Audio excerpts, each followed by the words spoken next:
Hi, hello, வணக்கம் தமிழ் சொந்தங்களே. எல்லாரும் எப்படி இருக்கீங்க? நான் நல்லா இருக்கிறேன். இப்போ எங்கே வந்திருக்கிறேன்னு சொன்னால், இப்போ நான் ஃப்ரான்ஸில் நிற்கிறேன். ஃப்ரான்ஸில் வந்து நோமண்டி என்ற இடம். நோமண்டி என்ற தெரியாத ஆட்கள் கிடையாது. 2வது உலக யுத்தத்தில் நடந்த சண்டை இங்கே தான் முடிவாச்சுது. நேச நாட்டு படைகள் பிரிட்டன்ல இருந்து நோமண்டியில் தான் வந்து லேண்ட் பண்ணினாங்க அவங்களோட கப்பல்களை. அந்த கப்பல்களும் உயிர்களும் வந்து பாரிய சேதத்துக்கு உள்ளாகிச்சு. அதைத்தான் பார்க்க வந்திருக்கிறேன், உங்களுக்கும் காட்ட போறேன். அதுல பாருங்க, கருப்பு கருப்பா தெரியுது இல்லையா கடலுக்குள்ள. அதுல தெரியுற எல்லாம் வந்து நேச நாட்டின் கப்பல்கள். அதெல்லாம் வந்து ஜெர்மன் ஆர்மியால வந்து அடிச்சு மூழ்கடிக்கப்பட்டிருக்குது. அதை அப்படியே வச்சிருக்கிறாங்க. சொந்தங்களே, இது எனக்கு ரொம்ப நாளா இங்க வரணுமான்னு சொல்லி இருந்தேன். எனக்கு டைம் கிடைக்கல. இப்பதான் வந்து எனக்கு நல்ல டைம் கிடைச்சிருக்கு வாரத்துக்கு இந்த இடத்த வந்து பார்க்கணும்னு சொல்லி. அதால வந்து இப்ப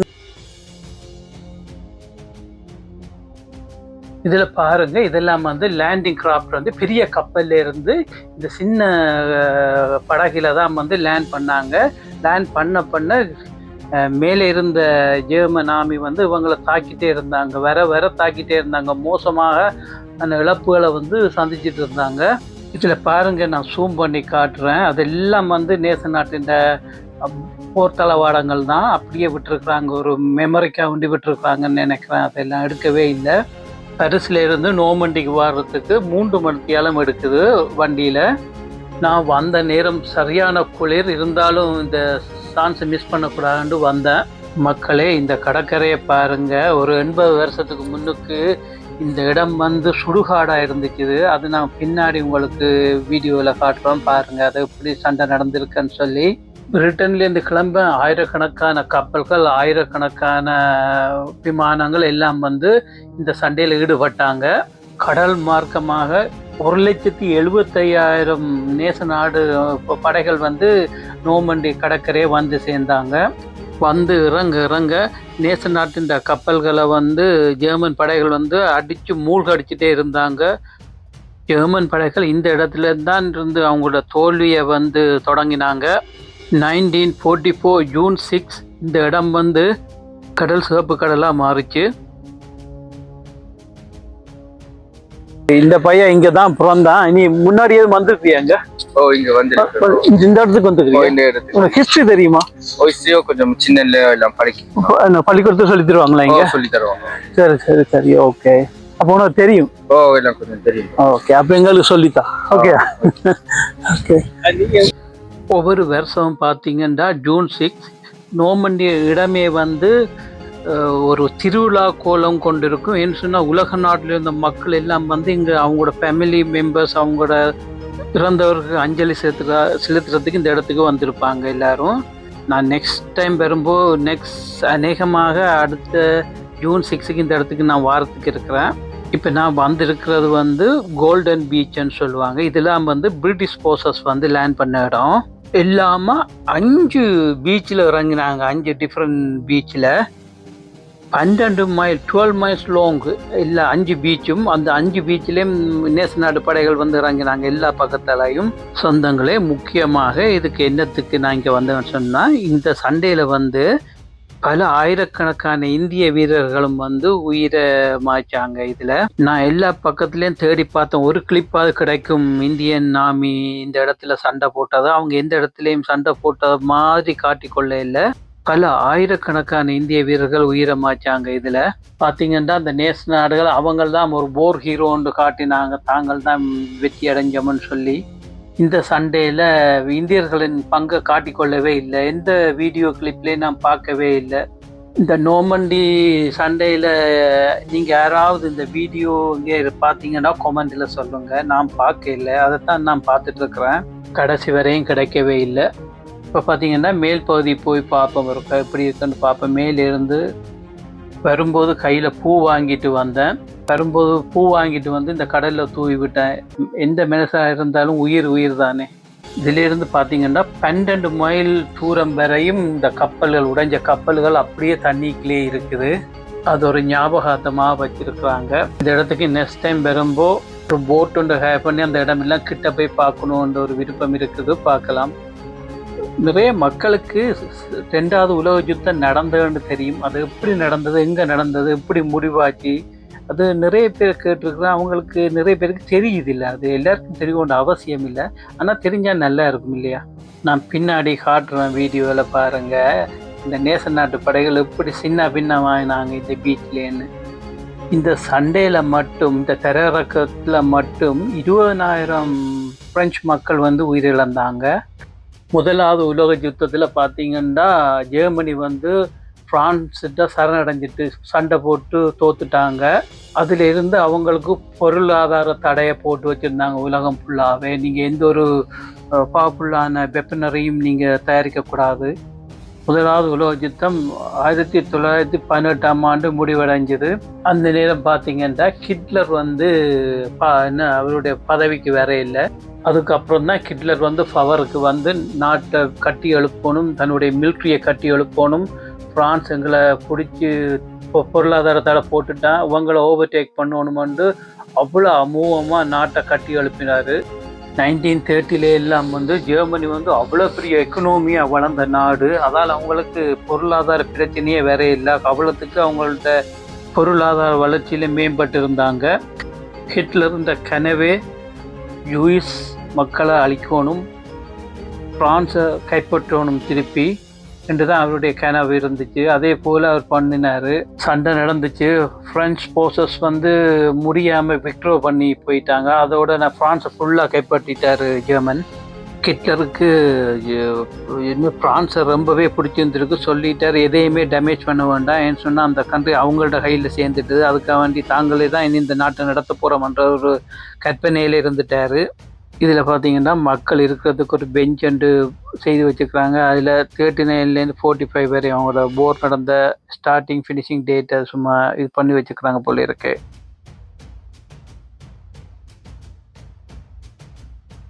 இதில் பார்த்தீங்கன்னா போர் ஆர்ட் ஒன்று பண்ணி வச்சுக்கிறாங்க. இங்கே சின்ன சின்ன இன்ஃபர்மேஷன் எல்லாம் இதை வச்சுருக்காங்க. இதில் சொந்தங்களே, இப்போ நான் பார்த்தீங்கன்னா மேல் பகுதி வந்துட்டேன், கடலுக்கு இந்த கரையிலேருந்து மேலே வந்துட்டேன். இப்போ நான் நிற்கிற இடத்துல தான் இருந்து 12 மைல் தூரம் வரையும் ஜெர்மன் ஆர்மி வந்து நிலத்தடி பங்கர் அமைச்சு, அதுவும் கான்கிரீட்டில் அமைச்சு, அதில் பீரங்கியில் பூட்டி இந்த கடலை நோக்கி வச்சுருந்தாங்க. அவங்களுக்கு ஏற்கனவே தெரியும் ஜெர்மனுக்கு இங்கே வர போகிறாங்கன்னு சொல்லி தயாராக தான் இருந்தாங்க. இந்த கரையில எல்லாம் பார்த்தீங்கன்னு சொன்னால் முள்வேலி கம்பிகளும் லேண்ட்மைன்ஸ் எல்லாம் வச்சுட்டு இருந்தாங்க. அவங்க வந்து இறங்க சிக்கி சின்ன பின்னமானாங்க. சொந்தங்களே, இதில் பார்த்தீங்கன்னு சொன்னால் ஜெர்மன் ஆர்மின்ற வெஹிக்கிள், ஆர்மட் வெஹிக்கிள் வந்து இதில் ஷோக்கு வச்சுருக்குறாங்க. இந்த இடத்துல எல்லாமே வந்து போர் மெமோரியலுக்காக வேண்டி இந்த 12 மைல் நீளத்துக்கும் அவங்களுடைய நிலத்தடி பங்கரில் இருந்து அவங்களோட பீரங்கிலேருந்து எல்லாமே வச்சுருக்குறாங்க. பின்னாடி எல்லாத்தையும் நான் காட்டுறேன் பாருங்கள். இதில் ஒரு பீரங்கி வச்சுருக்காங்க. இந்த பீரங்கியால் தான் அவங்க கடலுக்கு இருக்க கப்பலுக்குள்ள ஏம் பண்ணி அடிப்பாங்க. குறி தவறாமல் அடித்து கப்பல் எல்லாம் வந்து தண்ணிக்குள்ளேயே மூழ்கிட்டுது. கீழே அங்கே இங்கே கரைக்கு வரதுக்கு முன்னாடியே நிறைய கப்பல்களை தண்ணியிலேயே மூழ்கடிச்சிட்டாங்க. இப்போ பார்த்தீங்கன்னா மியூசியத்துக்குள்ள வந்துட்டோம். ஒரு ஆளுக்கு 10 யூரோ சார்ஜ் பண்ணாங்க. நாங்கள் 3 பேர் 30 யூரோ கொடுத்துட்டு வந்துட்டோம். நீ உள்ளுக்கு போய் பார்க்குறதுக்கு உள்ளுக்கு போகலாம்.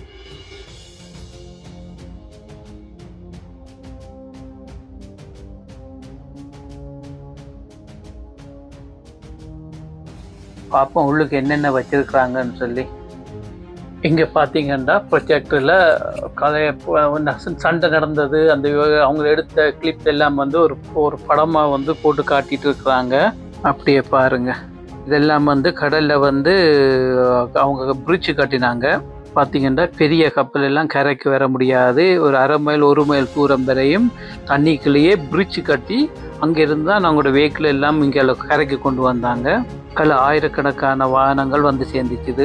அந்த மிலிட்ரி வாகனங்களை தான் பிரான்ஸுக்களால் ஜெர்மனிக்கு எல்லாரும் போய் சேர்ந்தாங்க. சொந்தங்களே, இதை பாருங்கள். இது வந்து அவங்க செகண்ட் வேர்ல்ட் வாரில் யூஸ் பண்ண ஆயுதங்கள், கம்யூனிகேஷன்கள் எல்லாமே இங்கே வச்சுருக்காங்க பார்வைக்காக வேண்டி. பெரிய ஸ்க்ரீன் போட்டு காட்டிகிட்டு இருக்கிறாங்க எல்லாத்தையும். வாராக்களுக்கு நல்ல காசு விஷயத்தால் மேக் பண்ணுறாங்க.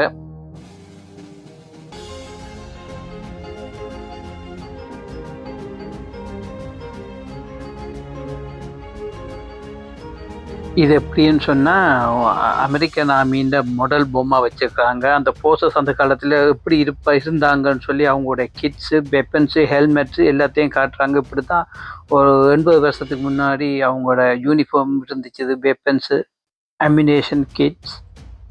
இங்கெல்லாம் நிறைய ஹெல்மெட்டுகள் வச்சுருக்குறாங்க.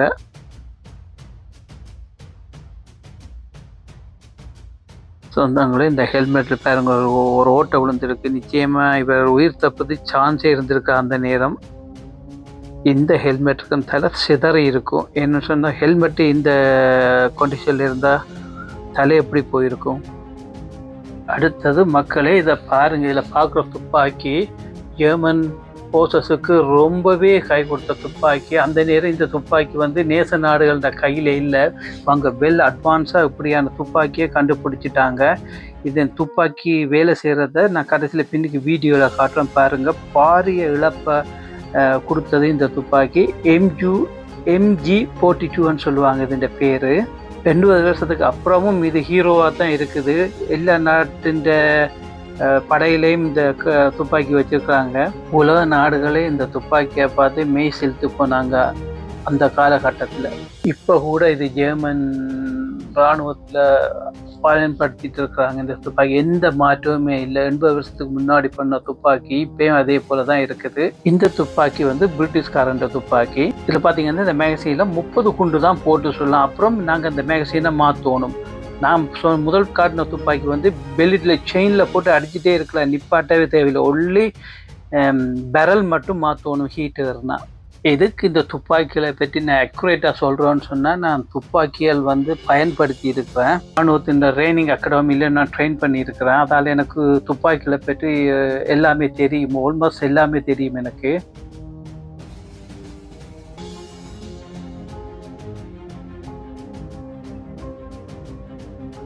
எண்பது வருஷத்துக்கு முதல் பார்த்தீங்கன்னா 303 என்ற துப்பாக்கி தான் எல்லா இராணுவமும், எல்லா நாட்டு இராணுவமும் வந்து பயன்படுத்திட்டு இருந்தாங்க. அந்த துப்பாக்கி 6 கொண்டு தான் போடலாம். ஒவ்வொருக்கா சுடும்போது இழுத்து லோட் பண்ணி சுடணும். இப்போ உள்ள போல் அப்போ இந்த துப்பாக்கியெல்லாம் தயாரிச்சிருந்தாங்கன்னு சொன்னால் இப்போ 80 வருஷத்து இழப்பை விட இன்னும் ஒரு 3-4 மடங்கு ஜாஸ்தியாக இருந்திருக்கும். இந்த காலத்துல எல்லாம் AK போல் எத்தனையோ ஆட்டோமேட்டிக் ரைஃபிள் இருக்குது, G3, LMG. இப்போ இருக்க லேட்டஸ்ட் வெப்பன் அப்போ யூஸ் பண்ணியிருந்தாண்டா எத்தனையோ பாரிய இழப்பை இன்னும் சந்திச்சிருப்பாங்க. முன்னாடி சொன்ன மாதிரி MG42 கட்ட சாமா இது. சொந்தங்களே, இதில் பார்த்துருக்கு ஸ்டாண்ட் மாடலை பாருங்கள். இதான் அந்த பிரிட்ஜ். கடலில் வந்து 1 கிலோமீட்டர் தூரத்திலேயே கப்பல் நிப்பாட்டி வச்சுட்டாங்க. அதில் இருந்து பாலம் கட்டி கரை வரையும் அவங்களோட வாகனங்களை வந்து இதால் தான் கரைக்கு கொண்டு வந்து சேர்த்தாங்க. பெரிய கப்பல் கரைக்கு வர முடியாது இல்லையா, அதால் வந்து அவங்க வந்து பிரிட்ஜ் கட்டி எல்லா வெஹிக்கிளையும் இதுக்குள்ளால தான் கொண்டு வந்து சேர்த்தாங்க.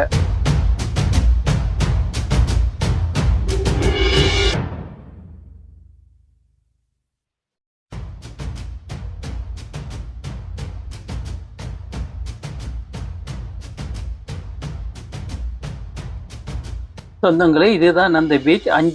5 பீச்சில் இறங்கி நாங்கள் நேச நாட்டு படைகள். இதுதான் பார்க்குற இடம் தான் பாருங்க நல்லா.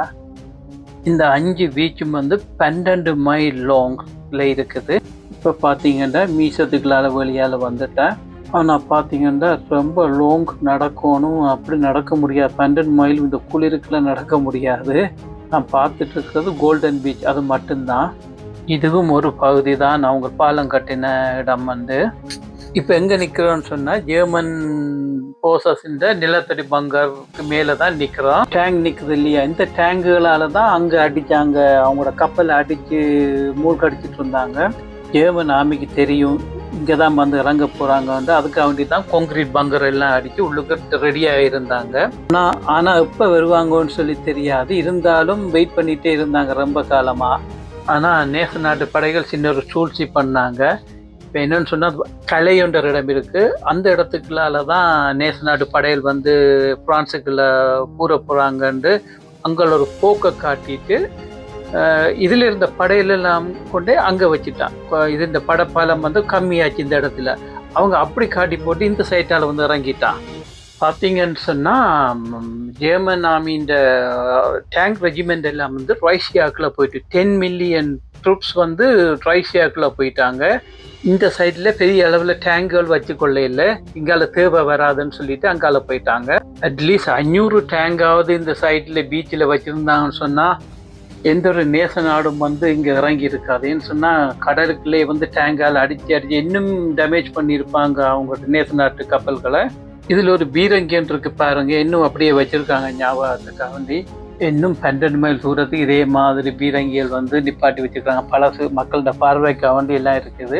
நான் நிற்கிற இடம் வந்து ரோட்டு போல் இருக்குது. ரோட்டு கீழே வந்து 2 ஃப்ளோர் இருக்குது, கீழே பங்கர் அண்டர் கிரவுண்டு சொந்தங்களே. இதில் சண்டை நடந்துட்டு கேட்க பின்னாடி வந்து 24,000 நேச நாட்டு படைகள் வந்து பராசூட்ல ஜம்ப் பண்ணி அவங்களோட சப்ளை லைனை கட் பண்ணிட்டாங்க. உங்களுக்கு அது புரியல. ஜெர்மன் ஆர்மிக்கு சப்ளைலேருந்து அமினேஷன் வரையும் உங்களுக்கு கிடைக்கவே இல்லை.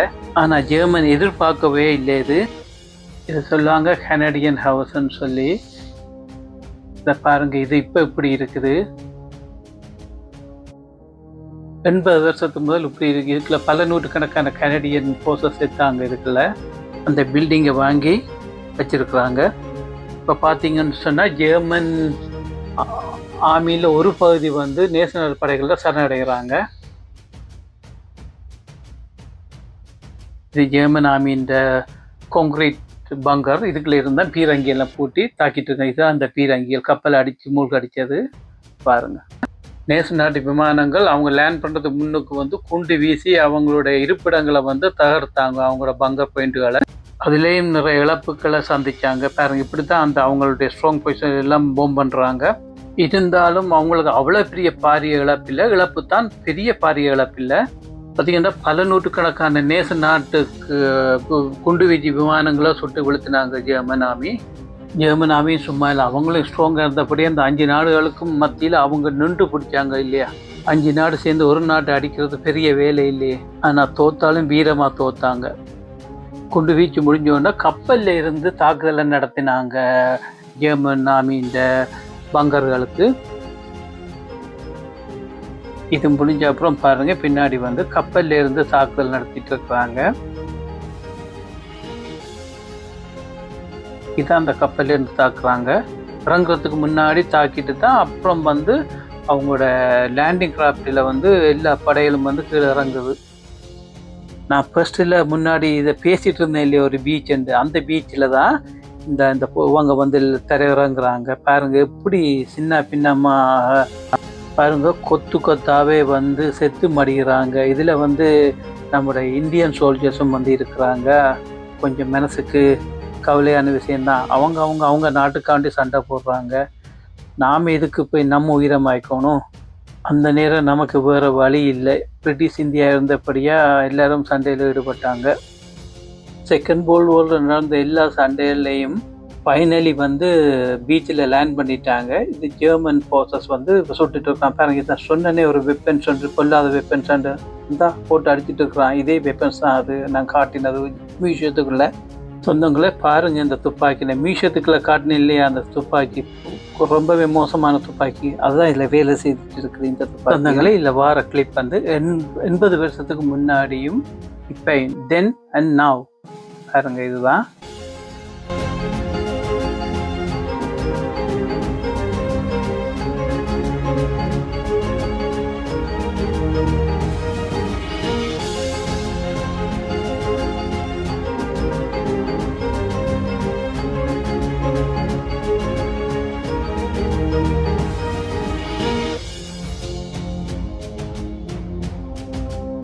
சொந்தங்களே. பார்த்தீங்கன்னா போர் நடந்த இடங்களை அப்படியே வந்து இப்பயும் மெயின்டைன் பண்ணி வச்சிருக்கிறாங்க.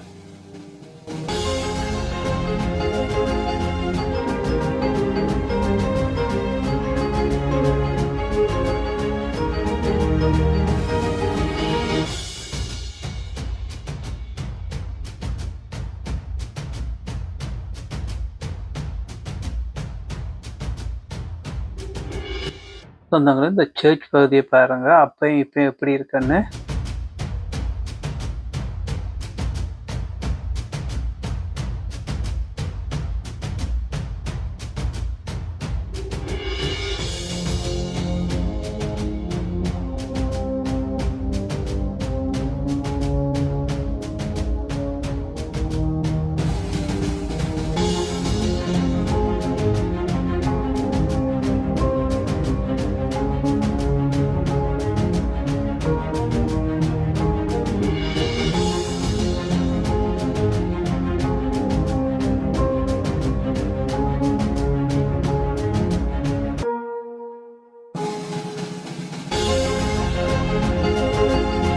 சொந்தங்களே பாருங்க, இந்த பங்கர் எல்லாம் எவ்வளோ ஒரு ஸ்ட்ராங்காக அந்த காலத்திலே கட்டி வச்சிருக்காங்க.